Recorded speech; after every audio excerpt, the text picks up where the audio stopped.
মোহাম্মদ রিপন আপনি লিখেছেন, গ্রামের কেউ মারা গেলে আমি কবর খনন করি। কবর খনন করার কারণে মৃতের বাড়িতে আমাকে দাওয়াত করে খাওয়ানো হয়। এ ধরনের খাবার খাওয়ার বিধান কি?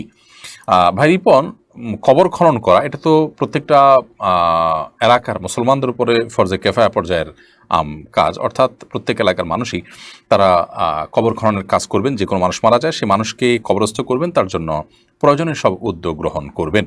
কিন্তু যদি কোনো এলাকাতে কোনো ব্যক্তি বিশেষ এই কাজ আঞ্জাম দেন, তাহলে সেক্ষেত্রে সবার তরফ থেকে আদায় হয়ে যাবে এবং এটার জন্য কোনো বিনিময় তিনি গ্রহণ করতে পারবেন না, কোনো বিনিময় তিনি গ্রহণ করবেন না, কারণ এটি সবার তরফ থেকে ফরজে কেফায়া। হ্যাঁ, কোনো প্রতিষ্ঠান যদি উদ্যোগ নিয়ে কোনো শ্রমিক ভাড়া করে তার তরফ থেকে, বা কোনো ব্যক্তি উদ্যোগ নিয়ে তার তরফ থেকে শ্রমিক ভাড়া নিয়ে কাজটা করায়, তাহলে সেক্ষেত্রে শ্রমিক তার পারিশ্রমিক গ্রহণ করতে পারেন। দুই জিনিস কিন্তু। যিনি নিজে থেকে আঞ্জাম করছেন, আঞ্জাম দিচ্ছেন, তিনি তার তরফ থেকে আঞ্জাম দিতে গিয়ে যদি তিনি